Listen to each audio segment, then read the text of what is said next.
جب کوئی شخص فوت ہو جاتا ہے تو اس کے اعمال کا سلسلہ ختم ہو جاتا ہے۔ جب آپ تھے تو آپ نماز بھی پڑھتے تھے اور آپ کے نامہ اعمال میں اس کا ثواب درج ہوتا تھا۔ اب آپ چلے گئے دنیا سے تو نمازوں کا سلسلہ ختم ہو گیا۔ آپ صدقہ دیتے تھے، اس کا ثواب آپ کو دیا جاتا تھا، اب آپ نہیں دے سکتے۔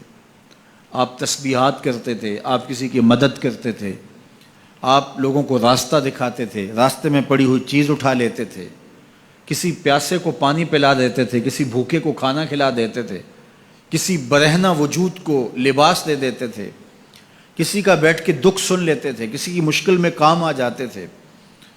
آپ حج کرتے تھے، آپ عمرے کرتے تھے، آپ قرآن مجید کی تلاوت کرتے تھے۔ یہ کتنے اعمال خیر تھے جو آپ بجا لاتے تھے، لیکن جب موت آئی تو یہ سب کچھ ختم ہو گیا۔ الا من ثلاثہ، لیکن 3 اعمال کا ثواب ہے جو اس کے نامہ اعمال میں درج ہوتا رہتا ہے۔ وہ کون سی 3 چیزیں ہیں سنیے، اور یہ اعمال اپنی زندگی میں کمائیں تاکہ نامہ اعمال کبھی بھی جو ہے وہ بند نہ ہوں اور یہ چیزیں درج ہوتی رہیں۔ سب سے پہلی چیز صدقہ جاریہ، ایسا صدقہ کہ جو جاری رہے۔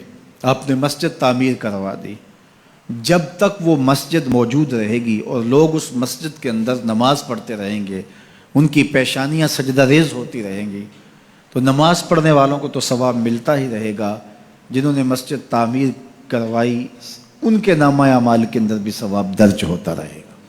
صدقہ جاری، مدرسہ تعمیر کروا دیا، آپ نے کوئی ہاسپٹل بنوا دیا، آپ نے انسانی ضرورت کے لیے پانی کا کنواں کھدوا دیا، اور کوئی اور ایسی چیز کہ جو آپ کے بعد بھی جس کا فیض لوگوں تک پہنچتا رہے، وہ فیض رساں چیز جب تک موجود رہے گی اور اس کا فیض لوگوں تک پہنچتا رہے گا تو نامہ اعمال میں ثواب درج ہوتا رہے گا۔ دوسری بات، او علم ینتفع بہ، یا علم جس سے لوگوں کو نفع پہنچتا ہے۔ یہ ایک ایسا کھاتا ہے جو کبھی بھی بند نہیں ہوتا۔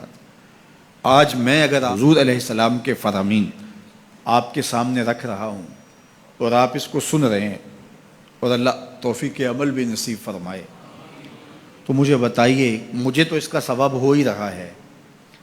اب جس استاد نے مجھے پڑھایا ہے اور یہ سکھایا ہے، یہ جتنے لوگ سن رہے ہیں سب کا ثواب میرے استاد کے نامہ اعمال میں درج ہو رہا ہے، اور میرے جیسے اور بھی شاگرد ان استادوں کے جو اگر یہ کام کر رہے ہیں تو ان کا ثواب بھی استاد کے کھاتے میں درج۔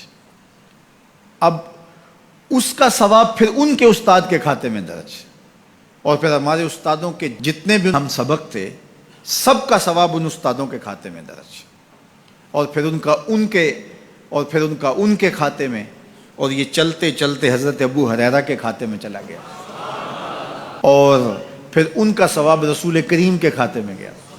اللہ اکبر۔ تو بات کر رہا تھا کہ اس طرح کھاتے بڑھتے چلے جاتے ہیں اور نامہ اعمال میں ثواب درج ہوتا چلا جاتا ہے۔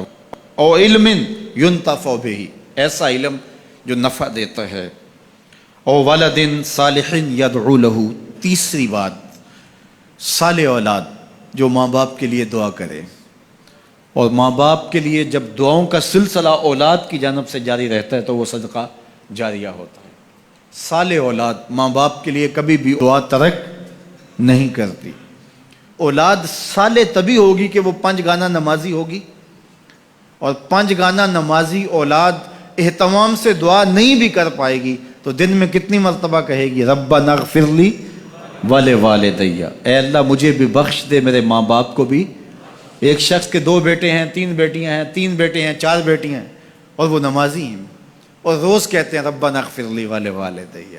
یار کبھی تو کوئی لمحہ ایسا ہوتا ہے جب تار جڑی ہوئی ہوتی ہے، کبھی تو لمحہ ایسا ہوتا ہے جب بالکل خلوص کا رشتہ مضبوط ہوتا ہے، کبھی تو لمحہ ایسا ہوتا ہے جب رکت تاری ہوتی ہے۔ تو بچپن، لڑکپن، جوانی، بڑھاپا، روز دعا مانگ رہا ہے ربنا اغفر لی ولوالدی، کبھی بیٹی مانگ رہی ہے، بیٹا مانگ رہا ہے۔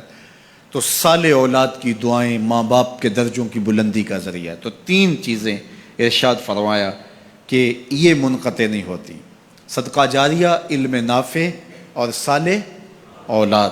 اللہ ہمیں صدقہ جاریہ کی توفیق بھی دے، اور اللہ ہمیں علم نافع سیکھنے اور علم نافع آگے منتقل کرنے کی توفیق بھی دے، اور اللہ جل شانہ ہمیں توفیق عطا کرے کہ ہم اپنی اولاد کی ایسی تربیت کریں کہ کل ہمارے لیے وہ صدقہ جاریہ بنیں، اور ہمارے مرنے کے بعد بھی اور ہماری زندگی میں بھی ہمارے نامہ اعمال میں نیکیوں کے درج ہونے کا سبب و ذریعہ ہو، اور ہمارے لیے دعاؤں کا سلسلہ جاری رہے۔